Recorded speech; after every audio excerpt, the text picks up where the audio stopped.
As decisões que a gente toma na vida já estão todas escritas. Ou não? Ou será que as decisões são feitas no dia a dia?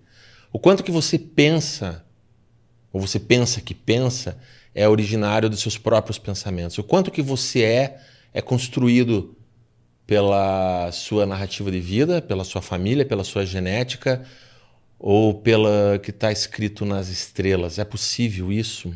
Ou será que é de tudo isso um pouco? O livre-arbítrio, como é que é isso? Por que a gente vai questionar isso? Por que a gente simplesmente não segue vivendo? Por que a gente se mete a estudar alguma coisa que nos parece ainda muito misteriosa? Para trazer um pouquinho de luz sobre isso, se é que é possível trazer um pouco de luz sobre isso, eu tenho um convidado aqui que ele vai explicar um pouquinho para mim e para vocês o quanto tem de verdade, o quanto tem de crença e o quanto tem de ciência, de fé e de arte no campo da astrologia. Jaime Lauda, seja muito bem-vindo. Prazer imenso, Glauber, de estar aqui com você e com teus ouvintes, viu?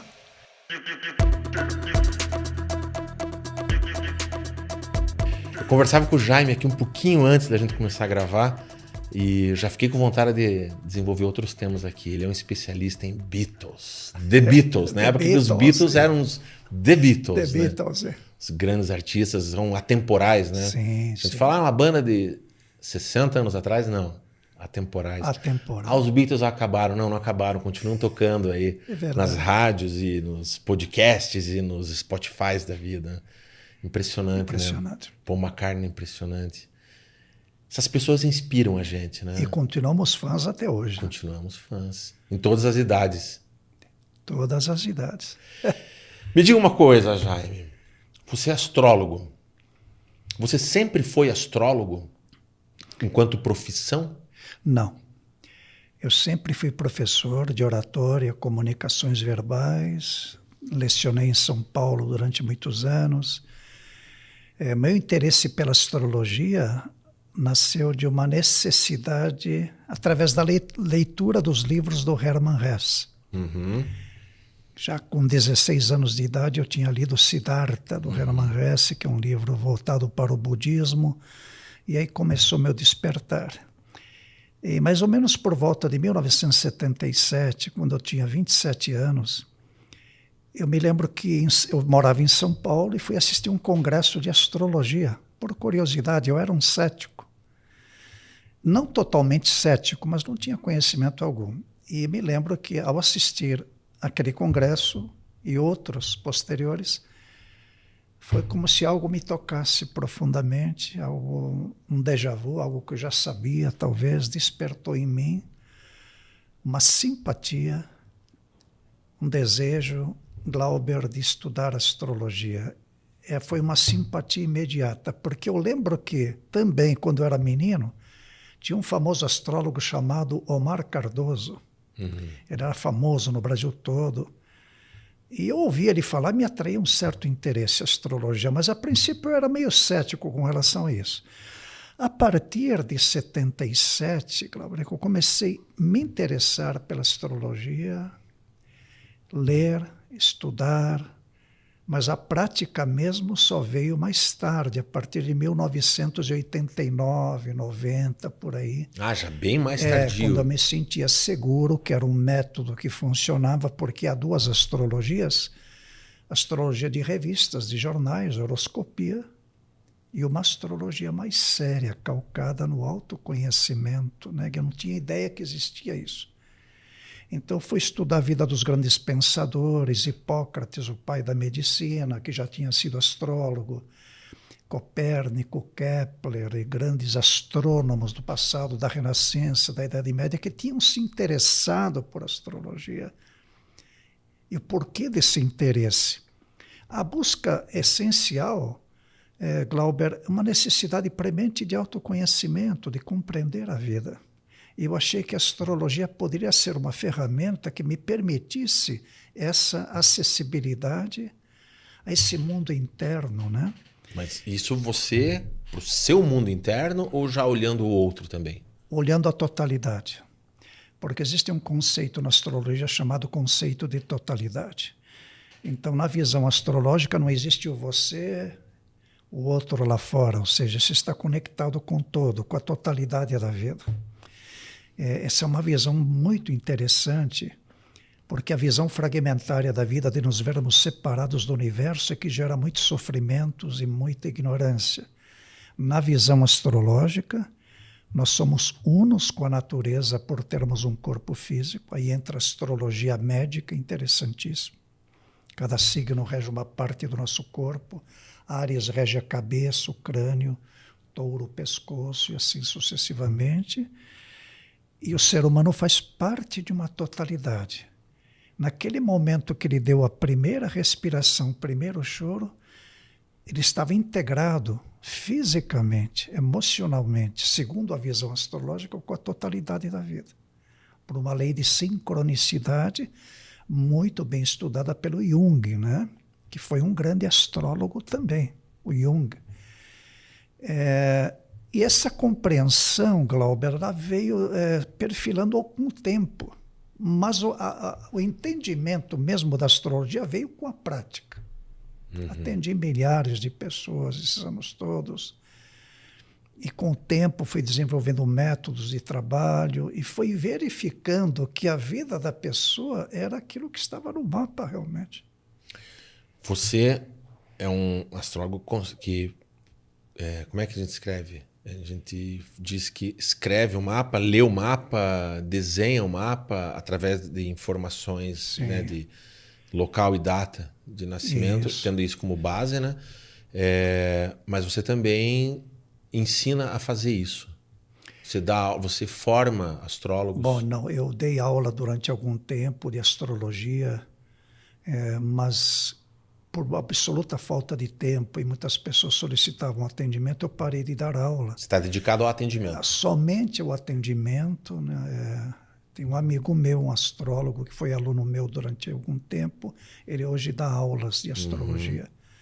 Eu vou usar meu pouco conhecimento e minha muita ignorância sobre o assunto para conduzir um pouquinho. Então, de antemão, já peço desculpa se eu não utilizar os termos adequados ou se fizer perguntas talvez meio ingênuas demais, né?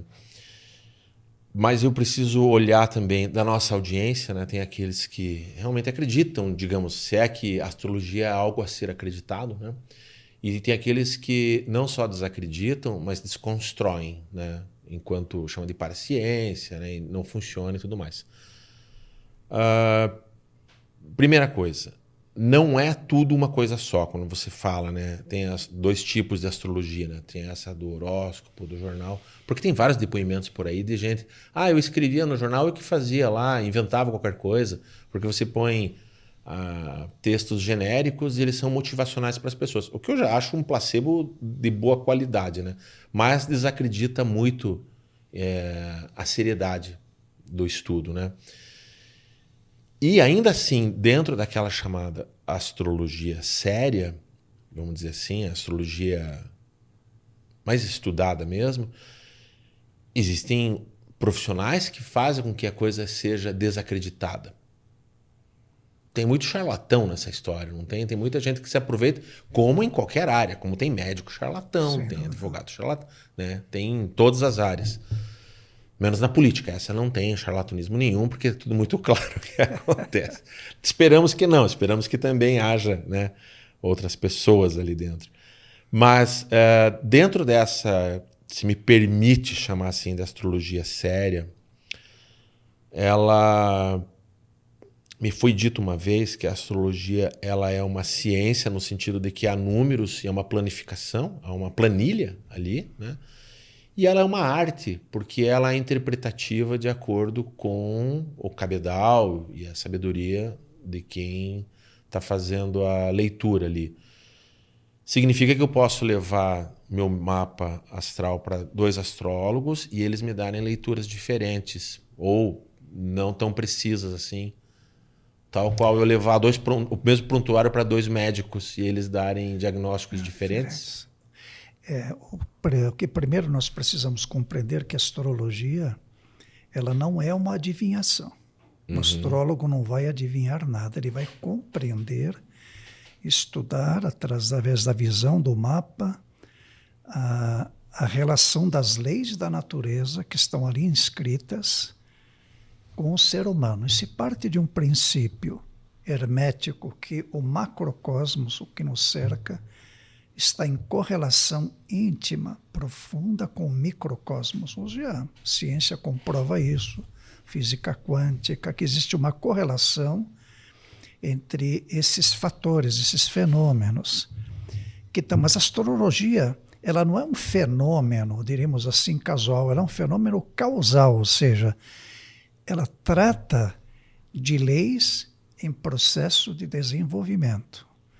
Leis eternas que regem a manutenção da vida física, leis do ponto de vista emocional e leis do ponto de vista do espírito, da consciência também. Na visão astrológica que eu compreendo, que eu entendo, que eu desenvolvi durante muitos anos, existe o conceito de karma e reencarnação. Sem isso aí nós não podemos entender o mapa astrológico, porque é um processo em andamento, é um trabalho em desenvolvimento, é um trabalho inacabado. Então, quando você dá a primeira respiração, segundo a visão dos sábios da astrologia, você vai dar continuidade àquilo que você já via trazendo em vidas anteriores. Nada mais do que isso. Então, pode-se dizer que é uma condição de desenvolvimento, uma predestinação. Pode-se, num certo sentido, dizer que há essa predestinação, a pessoa vai passar por aquelas experiências. Mas existe um componente fundamental, Glauber, que se chama livre-arbítrio. Esse é um ponto importante de estudar na astrologia. Se diz que o ignorante é dominado pelas estrelas, o sábio as domina. Esse é um ditado astrológico antigo. Então, o conceito de karma é inerente ao processo da vida, da reencarnação. Se o mapa astrológico for visto sobre a possibilidade de uma vida única, aquilo não tem sentido nenhum. Porque você vai passar por experiências das quais você não tem merecimento, coisas que não foram terminadas. Então, se subentende, se entende que aquilo é um processo. Quer dizer, na verdade, quem criou aquele mapa astrológico foi você mesmo, com teus pensamentos e atos de uma vida anterior. Essa é uma linha de pensamento que é compartilhada. Que eu adoto, né? Mas não é por todos os astrólogos. Não é por todos os astrólogos. Tem astrólogo ateu? Pode. Existe? Tem astrólogo pragmático, objetivo, né? Que vai tratar de questões causais, ou seja, um empresário que quer ganhar dinheiro, né? Eu quero grana, não me interessa nada de espiritualidade, eu quero sucesso material, grana, e vai estudar um mapa sobre essa ótica. Ciclos financeiros, materiais. Ele está fazendo uso de uma ferramenta que não é para isso, né? Não é, seria uma ferramenta de visão de totalidade, porque se você tem autoconhecimento, você tem uma margem de ação no plano físico, profissional, afetiva, sentimental, com mais desenvoltura.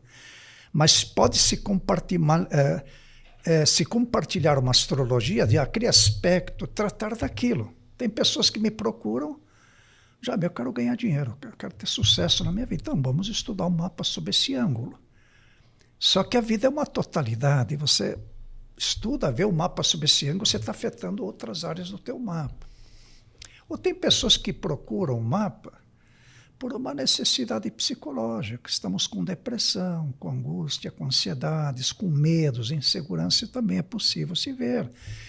É possível se estudar o mapa do ponto de vista do espírito, mas aí, na visão astrológica, a verdade é um conceito relativo. Então, não se impõe uma verdade, né? Porque são graus de consciência e de afinidade com a compreensão da vida. Diria o nosso querido Raul Seixas, né? Eu prefiro ser uma metamorfose ambulante do que ter aquela velha opinião formada sobre tudo. Ele já disse. Eu acho um mantra maravilhoso. Em 1973, quando ele lançou o primeiro disco dele, ele já dizia isso. Eu adoto essa visão da vida. A verdade é um conceito relativo. Portanto, a visão astrológica trabalha com verdades relativas dentro daquele grau de possibilidades de entendimento da pessoa, né? Eu já vi muita gente falar assim, eu sou assim porque o meu mapa astral é assim, eu sou ariano, então ariano é assim mesmo, cabeça dura, teimoso e sou desse jeito e fim de papo, né? Utiliza de uma forma rasa e determinista, né? Justificando suas ações. A astrologia não é para isso. Não, né? não é para isso. Não é para isso. Não é para usar para explicar a pessoa como elas são, né? E criar um sentido de acomodação, né? Eu sou um virginiano, eu sou chato mesmo, meticuloso, já nasci perfeccionista e aceitem que eu sou desse jeito. Não, né? Não, já nasci com esse karma, não tem como consertar isso. Se bem que há certas situações no mapa em que as leis que operam no plano físico estão em sintonia com as leis universais. E uma dessas leis é o karma, que não é uma lei punitiva ou vingativa, é uma lei natural da existência. Se você pensa, você está criando condições. Essa é a lei do karma. Se você age, está criando condições. Então, isso reverbera, às vezes, de uma vida para outra. Então, você traz o karma relativo da vida anterior. E aí, o mapa vai indicar exatamente, Glauber, em que momento você vai vivenciar esse karma e esse aprendizado. Isso que a astrologia nos indica. Ou seja, ela não vai trazer a personalidade, né? Isso. Aquela personalidade diz muito respeito à construção dela, falando em termos de reencarnação, numa linha de reencarnação que diz isso, né? Que você vem com o que você traz, não é a tua consciência, né? Mas o que a tua alma precisa para seguir evoluindo, né? Aquela personalidade transitória que reencarna, né? O Glauber, que é filho de tais pessoas, é uma personalidade transitória que está servindo de face para essa consciência interna, esse Atman, né? Que é eterno no momento da encarnação. As leis que operam dentro desse contexto são as leis universais. Uma chama-se o Dharma, que é a missão de vida. É a primeira coisa que nós temos que estudar no mapa. Dharma, isso é um Qual termo é o Dharma? Da Índia, é isso? Da teosofia da Índia, né? Mas o Dharma astrológico indica que o teu Dharma é esse. Você vai ter que vivenciá-lo. Você não pode fugir dessa condição. Ou seja, o teu Dharma, a tua missão de vida. Por outro lado, caminha a lei do karma também. Então, quando você compreende esse contexto maravilhoso da astrologia, você passa a ser senhor da situação. Porque o sofrimento ele faz parte da vida. É inerente. Certamente, em algum momento, nós vamos dar de cara com o sofrimento. Mas na visão astrológica, você compreende o porquê daquele obstáculo, aquele sofrimento no momento da tua vida e qual é o ensinamento que ele vai te deixar e quanto tempo vai durar. Você já não é refém da ignorância, você tem a compreensão. Agora, devo dizer também que tem certas coisas que não podem ser alteradas. Desencarnes prematuros, às vezes desencarnes trágicos. Eu já estudei muitos mapas assim. O astrólogo tem compreensão disso, ele sabe disso, mas ele não pode alterar essas leis. Então, ele não menciona nada para a pessoa. Isso vai ocorrer. Eu tenho uma prática dentro dessa área de mais de 30 anos. Estudei muito profundamente pessoas que desencarnam prematuramente, às vezes um karma coletivo, né? Na astrologia isso fica claro, assim, né? Ou seja, essa questão do karma, ou seja, o teu karma pessoal, se tem o karma da família onde você nasceu, teu pai, tua mãe, irmãos, você está correlacionado com o karma da cidade de Curitiba, você está correlacionado com o karma do Estado brasileiro, se nasceu no Brasil, e você está correlacionado com o karma planetário, você é membro da família humana. Então você está dentro desse contexto todo. A maravilha da astrologia é saber qual o teu grau de liberdade, de aprendizado, que te permite acessar a tua verdadeira identidade para diluir os sofrimentos e fazer uma encarnação mais inteligente, mais sensata, mais segura. Identidade não é personalidade. Não. Personalidade é a expressão externa do que nós somos internamente, mas A personalidade alma, o Atman, esse é eterno, né? Essa caixa preta que a gente carrega dentro da gente. Que é a caixa preta do avião ali, né? Sim. Que é uma caixa laranja, isso. Né? O Jaime e o Glaber são transitórios, mas essa personalidade que está por trás, ela é eterna. Mesmo que nós queiramos morrer, nós não podemos. Essa é uma verdade das tradições. O Atman é eterno, ou seja, a consciência interna, o espírito, a alma, isso que se vê no mapa. A razão de estarmos aqui. Claro, talvez, você veja que do ponto de vista da encarnação, se eu não souber por que eu estou aqui, qual é meu Dharma, como é que eu vou gerenciar uma vida inteligente? Porque minha vida não vai passar de um simples acidente no curso das coisas, comer, beber, dormir. Eu não tenho ideia do Dharma, ou seja, o que eu vim fazer. Vai virar um sonâmbulo, atravessar a vida como um sonâmbulo. Então, a astrologia nos dá essa consciência do Dharma, ou seja, você já veio para isso, para essa experiência. O barco segue esse caminho. Você pode remar para a direita ou para a esquerda, mas inexoravelmente ele segue esse caminho. Existem outras formas de leitura que acessam esse tipo de coisa, como a Cabala, né? Sim. O tarô também tem um pouquinho, né? Você vai entender a árvore da vida da Cabala, né? Ela vai um pouquinho contemplar isso, né? Eu não estou passando aqui um perfil de cético nem de crente, né? Então, um perfil de curioso, né? Curiosidade, acho que ela é motriz disso.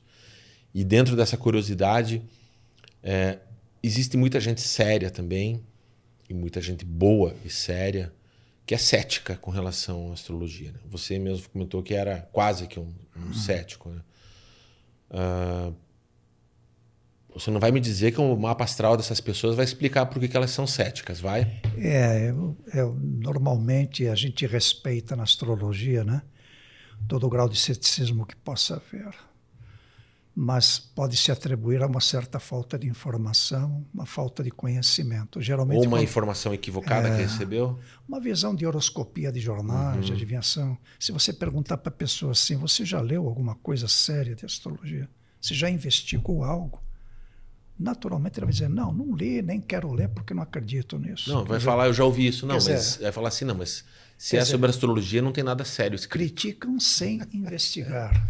Né? Ou seja, não investigaram, então criticam. Né? Mas algo do mapa astral da pessoa vai explicar por que a pessoa é assim. Um grau de ceticismo. Assim, né? Como tem aqueles crentes exacerbados que sequer questionam tudo. Também é um outro extremo, né, Glauber? Você já questionou a astrologia? Já. Fala, cara, isso aqui... A astrologia já foi modificada ao longo... Não fala ao longo da história dela, ao longo da sua história, pessoal. A astrologia, não, aqui estamos entendendo equivocadamente esse aspecto aqui, né? Na verdade, tem que ser entendido dessa forma. Teve alguma mudança na ciência da astrologia? Até entendemos de diferenciar dois fatores fundamentais, a crença e a confiança no tema. Ou seja, se eu apenas acredito, isso está sujeito a controvérsias, né? Eu acredito na astrologia, não acredito... Porque, na verdade, acreditar ou não acreditar não altera as realidades fundamentais da vida. O mundo segue seu curso. Agora, quando você tem convicção, que é embasada no conhecimento, na experiência de muitos anos, de muita prática, você deixa a crença de lado e passa a viver a convicção. Você sabe que aquilo é sério, que aquele é um sistema de conhecimento sério, por isso que os grandes sábios da humanidade se dedicaram a ele. É por isso que o Kepler, Copérnico, Galileu se dedicaram à astrologia, o Jung. Então, aí você passa do sistema de crença do início, você acredita, mas para a prática que te gera a percepção da convicção. Então, quando um cético diz assim, eu acho uma bobagem a astrologia, é compreensível isso, dentro do nível de consciência dele. Ele não tem prática nenhuma, nunca leu nada, não sabe nada, ele simplesmente vive dentro de um postulado de crença. Não acredito, porque meu pai não acreditou, minha mãe não acreditou, eu também não acredito. Então, isso para qualquer ramo do conhecimento humano, né? Para qualquer ramo. Tem gente hoje que duvida que o ser humano chegou na Lua, né? Falta informação, falta conhecimento, falta cultura. Eu tenho minhas desconfianças, sinceramente. Claro. Assim, né? Mas por outro viés, entendeu? Eu tenho eu vivi isso. No dia 20 de julho de 1969, Neil Armstrong pisou no solo lunar. Nós estávamos vendo isso pela televisão. 1 bilhão de seres humanos estavam assistindo. Jaime, eu preciso te falar uma coisa. Não acredita em tudo que você vê na televisão, tá? É. Tem muita coisa Tem muita ali coisa. que não é verdade, tá? E na internet mais ainda. Mas Isso aqui vale um corte uma engraçado. conjunção isso. de fatores de conhecimento da época, de tecnologia, de ciência. Chega a essa convicção que isso foi verdade. Eu ainda vou trazer aqui nesse programa alguém que vai provar que o homem não foi para a Lua. Porque provar que ele foi para a Lua também ainda não consegui trazer. A não ser a transmissão da época. Mas, nesse universo de crença, descrença e confiança e convicção, a astrologia enquanto ciência, ela sofreu modificações? Sim, sofreu modificações, sofreu acréscimos. Por exemplo? Porque a base dela, a experiência da astrologia é trazida desde séculos, milênios, pelos grandes sábios da humanidade. Mas, desde o século XX para cá, o início do século XX, o século passado, ela foi acrescida pelos grandes psicólogos, o Jung, né? Grandes psicanalistas que trataram da astrologia de uma forma inovadora, e não discordando da astrologia, mas complementando aquilo que os nossos antepassados não tinham conhecimento nessas áreas. Mas isso no que diz respeito à leitura. A Ou leitura, acrescentou-se planetas? porque até na Idade Média, a Renascença, se conhecia até o planeta Saturno. Urano não pode ser visto a olho nu, Urano, Netuno e Plutão. Então, no início do século passado, entraram os planetas Urano, Netuno e Plutão, que foram incorporados à psicologia astrológica e ao conceito da lei do karma. Isso já é um trabalho feito por astrólogos contemporâneos. E isso é feito em comum acordo? Assim? Existe uma associação, uma sociedade, uma coisa assim que existe uma base assim, Glauber, no sentido de que existe uma concordância generalizada com relação ao conhecimento básico astrológico. Embora existam astrólogos que discordam em alguns aspectos. Tem, por exemplo, astrólogos mais tradicionalistas que não consideram Urano, Netuno e Plutão, porque dizem que são planetas recém-descobertos e ainda não se pesquisou efetivamente a relação deles com a astrologia. Já outros incorporam. Eu, por exemplo, trabalho com Urano, Netuno e Plutão. E vi que são aspectos, na minha prática astrológica, absolutamente fundamentais. Na visão global do ser humano, né? Porque a astrologia ela é globalista, ela pega todos os aspectos do ser humano, traz uma síntese, uma compreensão, uma interpretação e uma orientação. E ela é feita, pensada no ser humano, no indivíduo do ser humano, ou a astrologia pode ser entendida para, sei lá, para um nascimento de um cachorrinho? Pode. Para um nascimento de uma empresa? Sim. Todos os seres humanos nascem sob uma certa configuração astrológica e os animais também. Tem animais arianos, cancerianos. Você pode notar que a índole dos animais, mais do elemento fogo, Áries, Leão e Sagitário, são animais, cachorros mais impulsivos, mais intolerantes, né? Porque rege o elemento fogo, o impulso e a coragem. Animais que regem sobre a lei do fundamento do signo de Câncer, Escorpião e Peixe, são animais mais dóceis, mais meditativos, mais quietos. Então se entende que o fenômeno astrológico ele é inerente a toda a natureza. Ele não particulariza apenas o ser humano. São leis fundamentais divinas de toda a natureza. Aí você tocou um aspecto importante, o empresário que quer abrir uma empresa, né? A astrologia chega até esse ponto de indicar o momento na visão astrológica em que você deve fundar uma empresa, que deve ser sempre numa lua crescente para cheia, né? Indica crescimento, expansão, onde as energias estão se expandindo. Mas se é uma empresa relacionada com beleza visual, tem que ter um Vênus bem aspectado, então o astrólogo cria o mapa mais compatível com aquele momento. Se é um empresário que quer ganhar dinheiro, um advogado quer, porque cada planeta rege uma profissão. Por exemplo, Júpiter rege o direito, os advogados, pessoas que trabalham com leis, né? Juristas. Saturno já rege os engenheiros, pessoas que trabalham com cálculo, né? Netuno já tem relação com os médicos, medicina, enfermagem. Urano já rege ciência da computação, informática, né? Então, esses aspectos são muito importantes de serem analisados no momento que a pessoa quer se casar, por exemplo, fazer um casamento no momento astrológico adequado. Isso chama-se astrologia eletiva, muito interessante, escolher o momento. Em vez de você estudar o mapa, você escolhe o mapa, né? Vamos dizer assim, não sei se é possível mensurar isso, né? Não acredito que tenha dados para isso. Mas eu imbuído da minha personalidade, vou casar com a fulana, ou vou montar uma empresa, o que quer que seja.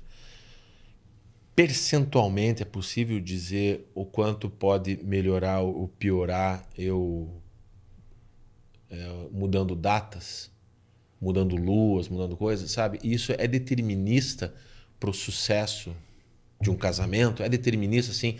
Se tivesse casado na lua tal, vocês não estariam assim. Isso é determinista? Ou ele é somente uma sutileza no desenrolar da história? É mais uma sutileza no sentido de que cada momento, Jung dizia isso, cada momento na natureza tem a característica desse momento, né?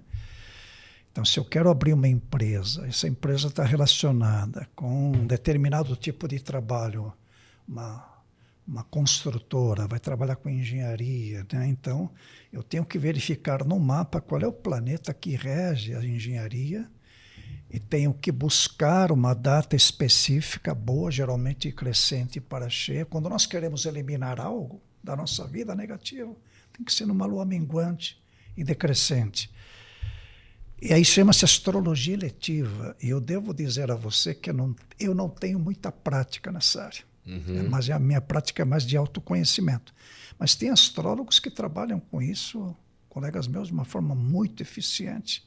E realmente redunda, assim, diríamos assim, em êxito, quando a pessoa faz no momento adequado, de acordo com as leis universais, ou se casa num bom momento, quando há aspectos de Vênus favoráveis, e Júpiter rege as questões legais, o casamento, se casa naquele momento, redunda, segundo estatísticas depois de investigadas, realmente não é numa coincidência, num fator importante de constatação da astrologia. Se você se casa num momento inadequado, abre uma empresa num momento inadequado, ela não vai fluir. Ela não vai funcionar dentro daquele âmbito que o mapa... Mas ainda assim ela pode ser funcional. Pode ser funcional. A astrologia é funcional, ela é, de uma certa forma, preditiva também, dentro de um certo limite também. E ela é pragmática, objetiva. Ela se você precisa dela para uma orientação profissional, ela vai te dar uma orientação profissional específica, né? Então, isso depende também, Glauber, da questão, voltamos a karma, né? O que você traz de uma vida anterior. Quais são as consequências que você, nesta atual encarnação, vai desenvolver. E os mentores da astrologia nos dizem também que nós estamos criando, nesta encarnação, o mapa astrológico da futura encarnação. Com teus pensamentos e atos, você está criando o molde do próximo mapa astrológico. Está pavimentando essa estrada lá na frente. Por isso que atitudes geralmente éticas, de bondade, em compaixão, são inerentes ao ser humano e devem ser trabalhadas, porque você só pode receber isso na medida em que você pratica. A astrologia hoje ela tem todas as culturas no mundo, né? Ela transcende religiões, né? Transcende. E tem religiões que proíbem, né? Exatamente. E tem a astrologia azteca, olmeca, tem a astrologia medieval, tem a astrologia científica, tem a astrologia eletiva, vários tipos de astrologia, mas todas devem coincidir dentro de um parâmetro comum. Todas elas têm o signo solar, o ascendente, a lua, todas têm, todas consideram isso. Não, são diferentes. Por exemplo, a astrologia chinesa ela é completamente diferente. Eu não entendo nada de astrologia chinesa, nada, não tenho conhecimento nenhum. Mas sei que é um sistema de averiguação, de desenvolvimento da vida muito bom também. Você mencionou aqui agora há pouco a numerologia, tarô, Cabala, que são áreas que eu não conheço nada. Eu sou um leigo total. Tenho amigos que lidam, trabalham com isso. E me atrevo a dizer que deve ser um conhecimento muito interessante, mas eu não tenho conhecimento nenhum. E na própria astrologia, existem áreas que eu desconheço. Tem áreas de astrologia que eu nunca pesquisei, nunca me envolvi mais profundamente. Você questionou já a astrologia? Astrologia, Nunca. eu acho que você está errando aqui. Eu acho que está errado isso. Eu procuro na astrologia não fazer prognósticos. Eu sei, vai acontecer isso, né? Porque existem fatores que se desencadeiam aí dentro de... que estão, às vezes, fora do nosso âmbito de compreensão. Certo. Mas naquilo que eu verifiquei, naquilo que eu estudei durante esses 40 anos de astrologia, ela é uma ciência, ou talvez uma arte, ela é uma ciência exata. Ela é uma arte também, É né? uma Ela é arte. uma ciência exata. É uma arte. Se eu te der o meu mapa astral hoje, para você aqui na mesa, você vai bater o olho e vai fazer uma leitura. Eu vou estar te dando uma munição sobre a minha pessoa, né? Sim. Não sobre a minha história necessariamente, mas você vai ter uma percepção com boas chances de acerto sobre a pessoa do Glauber, né? Mas se eu levar esse mapa astral numa viagem no tempo pro Jaime Lauda, lá de 1985, quando você estava 1 ano desenvolvendo, você não faria a mesma leitura, né? O meu entendimento na época... O teu entendimento seria outro. Era incipiente, eu tinha pouca experiência, pouca vivência na astrologia. Hoje eu diria assim que a gente é um pouco mais sábio naquilo que pratica, né? E a tua leitura ela é toda racional? Você tem um entendimento racional? Não, ou tem coisas que são intuitivas? Eu tenho coisas que são intuitivas. Tem certas situações no mapa do consulente que eu não sei responder às vezes. Nem me pergunta certas coisas, como já estudei coisas no mapa da pessoa que não estavam indicadas aí, que ela passou experiências. Existem 2 possibilidades. Ou o horário de nascimento está errado, que o horário de nascimento é considerado o momento do primeiro alento, a primeira respiração da criança, o primeiro choro. Isso geralmente as pessoas não têm. E cada minuto conta. Conta. Às vezes uma diferença de 5 minutos a mais ou a menos altera o mapa.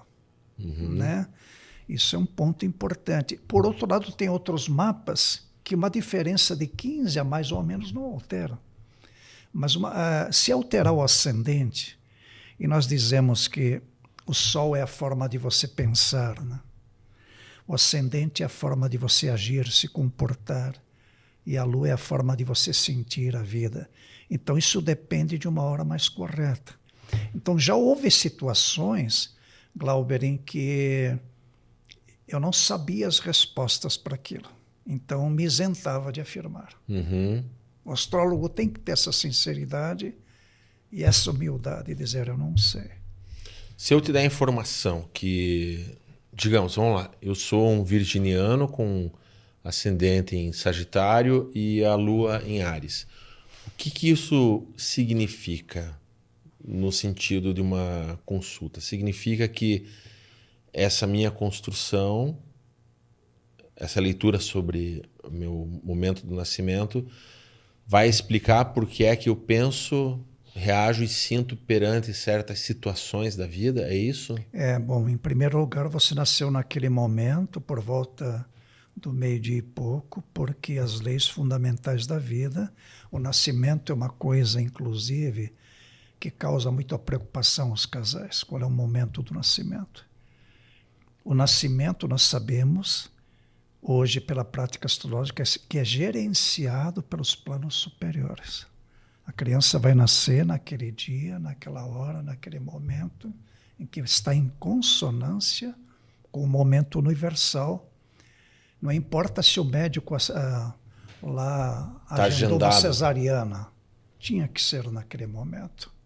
O médico entra nesse percurso por uma lei fundamental de sincronicidade. Então, Virgem já é um signo do elemento terra. Então, se coloca em observação que você precisa de um desenvolvimento pragmático da vida. Você é terra, elemento, né? Tem que desenvolver mais o pragmatismo, objetividade. Mas existe um fator na astrologia, Glauber, chamado progressão da idade. Quer dizer, o teu Sol está em Virgem, mas num determinado momento ele vai passar para a sala de aula de Libra, porque cada grau é um ano de vida. Isso se chama progressão da idade. Quer dizer, você continua sendo virginiano. Em determinado momento você passa para a sala de aula de Libra e num outro momento você entra na sala de aula de Escorpião. Dependendo do tempo de vida da pessoa. Do tempo de vida da pessoa, mas normalmente observamos 2, 3 signos. Então isso se chama progressão lunar, a progressão solar, progressão da idade. Então você não é sempre virginiano. Você passou em algum momento da tua vida para a sala de aula de Libra, que é um signo relacionado com o planeta Vênus. Doçura, amabilidade, compaixão. Esse sou eu. E num determinado momento, dependendo da tua idade, você entrou na sala de aula de Escorpião, que é a transcendência, né? Espero chegar lá. Ou dependendo, se você vive muito, vai chegar até Sagitário, né? Dependendo do karma, né? Também. E Virgem é um signo que está relacionado com as leis da natureza, rege a sexta casa do mapa astrológico. Quer dizer, significa que se você reencarna em Virgem, você deve, por necessidade dármica, nesta encarnação, uma maior obediência às leis da vida natural. Amor às plantas, às flores, aos animais, tudo aquilo que vive, porque significa que teu Sol está brilhando em Virgem, e Virgem rege as leis da natureza. Teu corpo físico veio da natureza, não foi teu pai e tua mãe que deram um corpo. Teu corpo físico são rígidos por leis virginianas, que regem o sistema digestivo inferior, né? Intestinos, Virgem. Então, se você reencarna em Virgem, você é mercuriano, regente de Virgem. A fé deve estar aliada à razão, porque a predominância do signo Virgem é mente. E rege no teu corpo físico os intestinos. E o Dharma é obedecer às leis da natureza. Você fez um compromisso com a vida, que é onde você observar abuso com relação à natureza, exploração dos animais, você tem que se reclamar, você está dentro da sala de aula de Virgem. O amor às plantas, às flores, à natureza. Que dizem os mestres, quando o nosso corpo morrer, devemos devolvê-lo para a natureza alegres e reconhecidos. Isso é Virgem. Mas houve a progressão da idade, né? Libra, Escorpião, provavelmente. Então você está dentro de salas diferenciadas de aprendizado, sempre mantendo a característica de Virgem, né? Aí o ascendente rege a tua forma física, como você aparenta ser, o tipo de nariz, de boca, de cabeça, e como o teu comportamento, né? Como você se movimenta no plano físico, sagitarianamente. E o regente de Sagitário é Júpiter. E o regente do ascendente é o que manda no mapa. Então, na verdade, o teu mapa, o planeta regente do teu mapa é Júpiter, regente de Sagitário, que rege otimismo, expansão, alegria, né? Quer dizer, observar o lado do pragmatismo da existência de Virgem através de uma ótica jupiteriana. Otimismo, alegria, né? Esses são os pontos. E a Lua em Áries, né? Áries é um impulso criador, a coragem, a ação, né? Áries, Leão e Sagitário, elemento fogo, impulso, ação, arrojo, combatividade. Essas pessoas reencarnam porque precisam dessas qualidades. Agora, se você passou por Libra, é a fase venusiana, Mercúrio, Vênus, depois Escorpião, fase plutoniana, Marte. Se você desencarna aí por volta desses signos, você teria essas três salas de aprendizado. Pode haver pessoas que chegam ao quarto signo. Isso nós estudamos muito na Última Ceia do Leonardo da Vinci, né? Que é no convento Santa Maria da Graça, uma pintura numa parede. Um fresco, né? Isso. O Cristo está no centro da mesa numa forma perfeitamente piramidal, que representa a Trindade. Pai, Filho e Espírito Santo. O triângulo equilátero, né? Amor, compreensão, sabedoria. Ele está ladeado dos 12 apóstolos.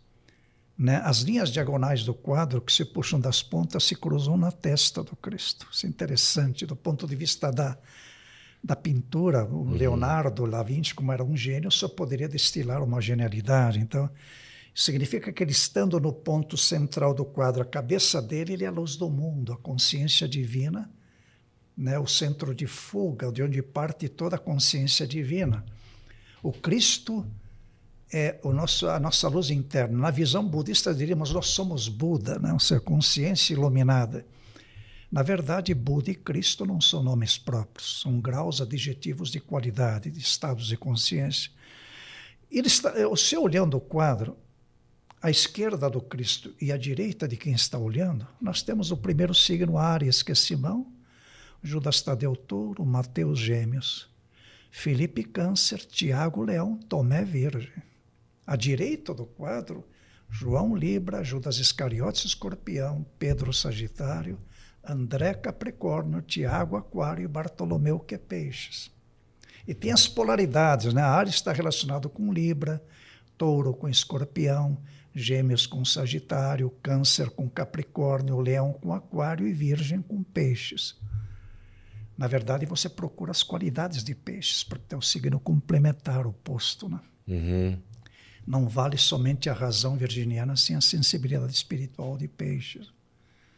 Então, são signos complementares. Então, cada apóstolo representa uma parcialidade do signo inerente, onde o Cristo representa a totalidade. Nós estamos falando do Cristo histórico lá, né? Isso, da escritura. Estamos falando da obra do Leonardo da Vinci, que enriquece tudo isso. Que tem essa representatividade, né?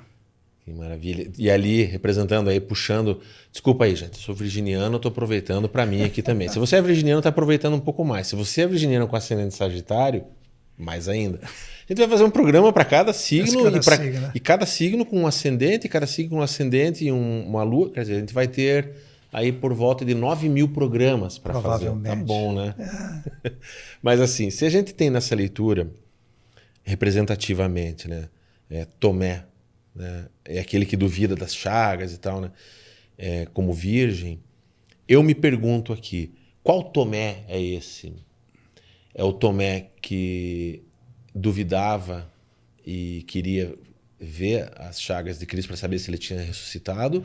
Ou se é o Tomé que já viu as chagas e falou, não, esse é o Cristo ressuscitado? Qual Tomé? Porque quando a gente vê uma fotografia de alguém, você tem uma ideia de quem é aquela pessoa naquele momento histórico, né? Agora, uma personalidade, ela é uma construção de uma vida inteira, né? E eu te pergunto, que Tomé é esse? Essa é uma pergunta que nunca ninguém tinha me feito. Muito interessante. Que Tomé é este, né? A princípio, a descrição é do Tomé incrédulo, né?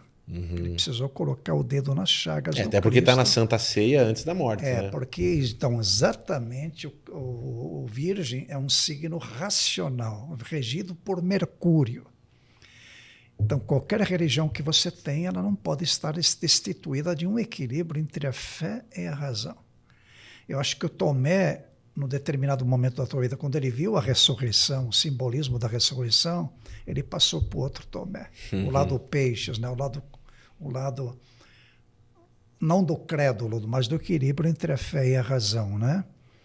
Essa representatividade é muito interessante, Glauber, porque ela nos traz uma visão clara do sentido da objetividade e correlação de cada signo um com o outro, né? A complementaridade. Você já fez um vídeo, tem na internet um vídeo seu analisando, fazendo uma análise muito completa. Eu vou deixar no link desse vídeo um convite para quem quiser saber mais assistir de uma forma bem completa.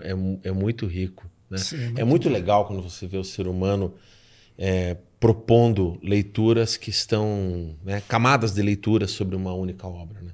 Não é só uma representação de pessoas perfiladas ao lado de uma mesa, que provavelmente não foi assim que aconteceu historicamente, né? Todo mundo senta ao lado daqui de uma bancada. Mas essa representatividade, o simbolismo disso, né? Ele vai contar algo a mais, né? Ou muitos algos a mais. Mas deixa eu fazer uma pergunta muito básica aqui. Na verdade, são duas.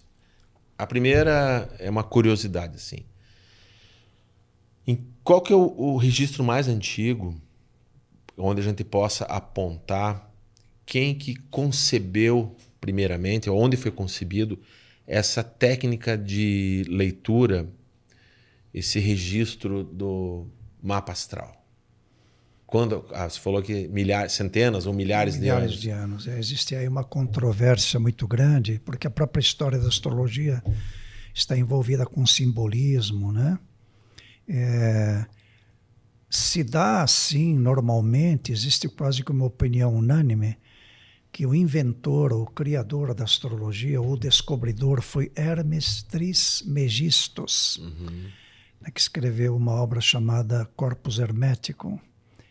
E tem um livro chamado O Caibalion. Maravilhoso esse livro. Maravilhoso. As 7 leis universais.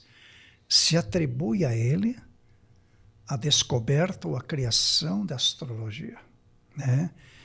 Posteriormente, aos sumérios, babilônios, essa mesma arte que veio se desenvolvendo lentamente e gradativamente através dos milênios, né? Mesmo com operação visual sem telescópios, etc., eles notaram os movimentos da natureza em sintonia com as leis universais do que eles estavam vivendo. Eles já perceberam isso, essa lei de sincronicidade. Então se perde na noite dos tempos de onde nasceu a astrologia, porque existe a astrologia egípcia também, até de milênios antes de Cristo. Então se percebe que foi a disseminação de um conhecimento provavelmente herdado talvez dos Atlantes, civilizações que viveram aqui, que dizem que provavelmente as pirâmides foram construídas pelos Atlantes, né? Que os egípcios são descendentes dos Atlantes. Então a astrologia ela está dentro desse intermédio aí, dentro dessa conexão desses milênios para trás, mas normalmente é atribuída a invenção, a criação dela a Hermes Trismegistos, que 3 vezes grande, foi um grande sábio da humanidade, talvez um dos grandes entre todos, né? Os cristãos ficam meio bravos assim, quando eu comento assim que ele que inventou o sinal da cruz, né? Porque o que está em cima é o que está embaixo, o que está à esquerda, o que está à direita. O livro O Caibalion, que eu aconselho para todos que estão nos assistindo. O Caibalion, as 7 leis universais, explica tudo ali. Essas 7 leis teriam sido criadas pelo Hermes, né? Então, E ele também seria o patrono da astrologia. Pai da astrologia. E ela, mais ou menos, é entendida como aquele sistema de leitura, né, de cálculo, né, daquela época, é muito parecido com o que é feito hoje. Com certeza. Já é quase que uma linha direta uma mesmo. Uma transliteração, porque já se observavam os corpos celestes desde milênios. O movimento dos corpos celestes e a sua relação com as fases da evolução terrestre. Isso já se observou durante milênios, o que é constatado hoje pela ciência, né? Então, quando fala que Áries é Marte, né, que é o regente, né, é o planeta vermelho, o regente da guerra, né, da parte marcial, né, é porque aquele planeta estava naquele céu naquele momento. Aquele é Marte. Que corresponde ao teu Marte ou interno. Ou o nome foi dado para o planeta decorrente disso. Exatamente, porque aquela energia representada não são raios que nos atingem, mas aquela representação daquela energia do planeta vermelho, Marte, que é um planeta vermelho, uma cor ligada à agressividade, está correspondendo a uma energia interna dentro do meu ser. Também existem as eras astrológicas. A evolução da humanidade, cada era tem 2.160 anos. Terminou a era de peixes, estamos entrando na era de aquário, tecnologia, ciência da computação, né? Ou seja, na verdade a era de aquário se concretizou no dia 20 de julho de 1969, quando o Neil Armstrong pisou na Lua. Ele disse uma frase histórica: este é um pequeno passo para um homem, um gigantesco salto para a humanidade. Neil Armstrong no solo lunar a 384 mil quilômetros de distância. Se rompia o cordão umbilical, o ser humano chegava no outro planeta. Agora o Elon Musk, que é o homem mais rico do mundo, está querendo mandar a gente para Marte. Isso nós vamos vivenciar isso no futuro. E uma questão uraniana, que é regente dessa nova era de Aquário, é que recentemente, a questão de 2, 3 anos atrás, o Congresso norte-americano, através do Pentágono, veio num ato inusitado, nunca tinha acontecido antes, uma coisa histórica, admitir publicamente que seus silos nucleares, lugares estratégicos atômicos, de reservas nucleares, estavam sendo visitados por objetos voadores não identificados. Quer dizer, já não se discute mais se os OVNIs existem ou não, eles são reais. Agora, se são da China, da Rússia, isso é o que vai ser discutido daqui para frente. Quer dizer, o governo norte-americano admite que seus pilotos de guerra estão entrando em contato com maquinário de origem desconhecida, não humana. Isso está na imprensa aí. Quer dizer, isso é Aquário. Exatamente, isso, isso tem a ver com uma mudança, né? Isso é Aquário, significa a comunhão, ou seja, deixar de ser uma aldeia planetária para cidadão do cosmos, vai entrar em contato com outras civilizações que não são humanas e que estão aqui, cara. O Pentágono admitiu isso oficialmente 2, 3 anos atrás. Então, discutir hoje em dia se existem OVNIs ou não, só se trata de ignorância, ou a pessoa não leu, não se informa. Está aí, a informação oficial está aí. A gente vai trazer esse assunto aqui um dia. Esse tema é muito interessante, porque é algo muito sério. E é muito sério. Muito sério, cara. Eu tenho os meus estudos, as minhas leituras sobre isso, nenhuma delas conclusiva, mas todas elas abrem assim a mente. Impressionante, porque elas transcendem um pouco a narrativa humana. A gente tem a mania de querer explicar tudo um começo, meio e fim, tem uma narrativa, tem um caminho. E essas coisas transcendem um pouquinho.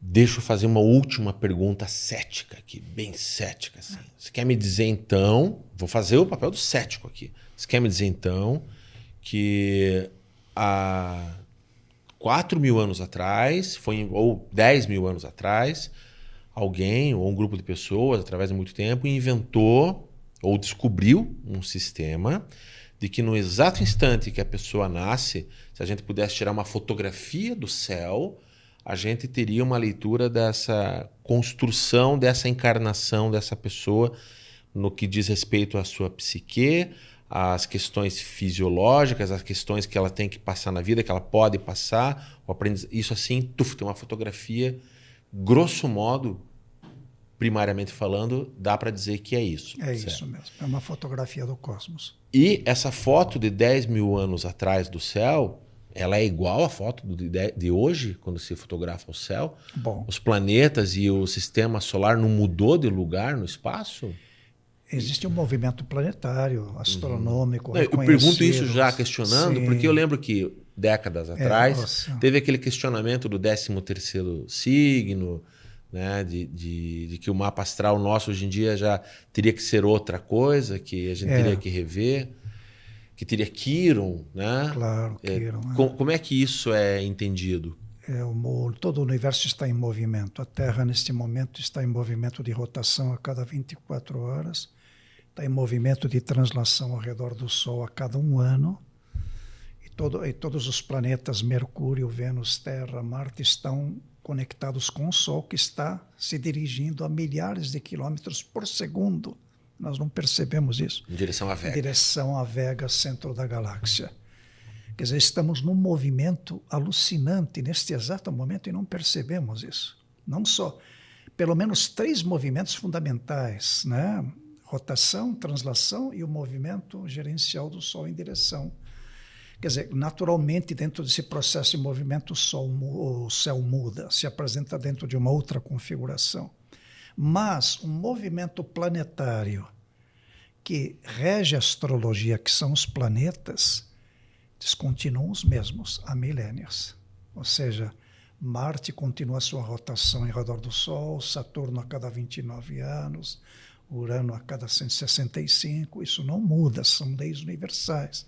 Então a astrologia se baseia no movimento planetário, na lei das estações relacionadas com os planetas.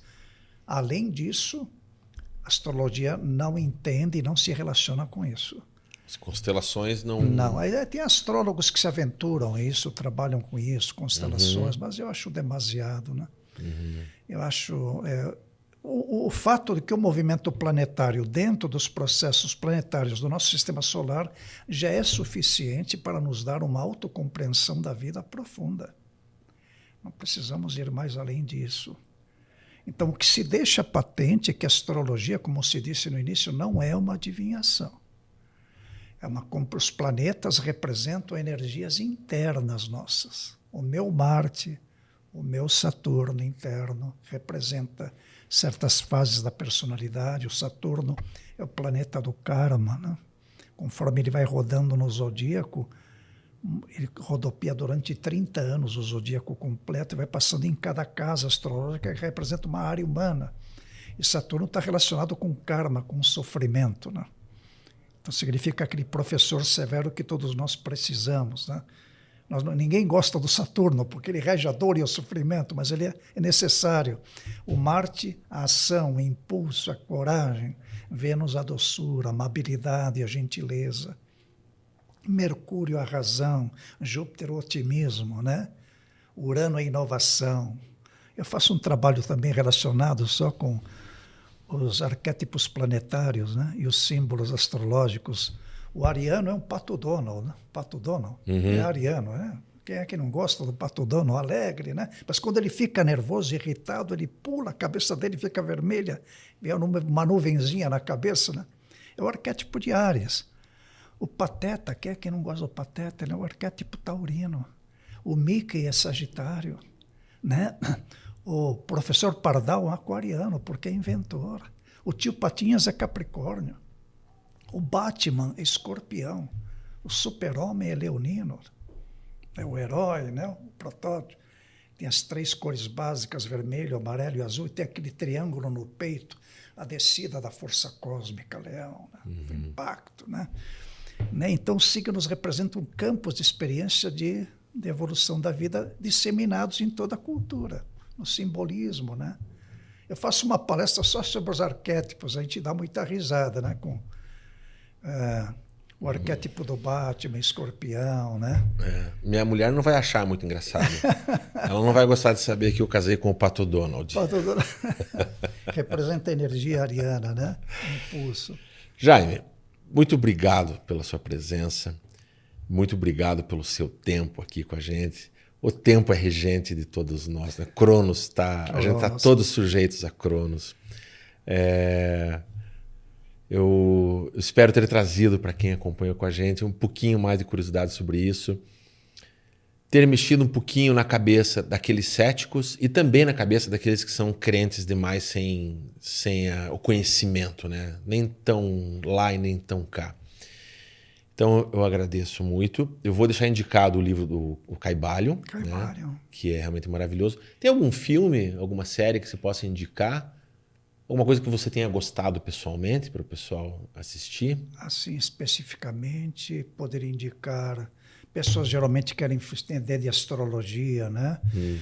Como os arquétipos são disseminados na cultura, assim, no momento não me passa alguma indicação específica, mas o Caibalho, As 7 Leis Universais, são um desses livros que abrangem o conceito astrológico também, né? Eu vou me atrever e sugerir aqui um link de um outro canal, que é o pessoal da Nova Acrópole. Sim, né? Claro. Com a Lúcia Helena Galvão. Ela tem umas palestras maravilhosas sobre o Caibalho. É um ser humano sábio. Ela é maravilhosa. A Lúcia Helena Galvão é um ser humano que nós precisamos prestar atenção. Ela não se considera, ela se considera uma filósofa, que quem sabe um dia possa se tornar sábia, mas ela não acredita que tão cedo assim. Ela é modesta.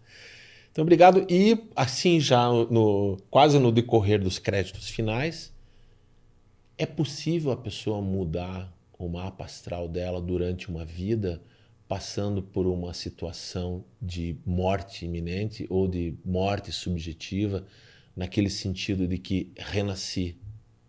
Passei por uma doença gravíssima, tive um acidente, sabe, situação extrema, e pá, nasci de novo. É possível se construir ou se somar um novo mapa astral? Sem dúvida, é possível. É possível. E é possível renascer para uma nova individualidade, uma nova vida durante a encarnação. A visão da astrologia é otimista, sempre otimista. Nós podemos morrer fisicamente e renascer para uma outra vida no mundo espiritual, ou podemos morrer neste plano para determinados aspectos planetários e nascermos renovados para uma nova vida. É possível. Que maravilha terminar assim. Saúde! Obrigado pelo convite, querido irmão. Muito obrigado. Prazer imenso em participar aqui com você.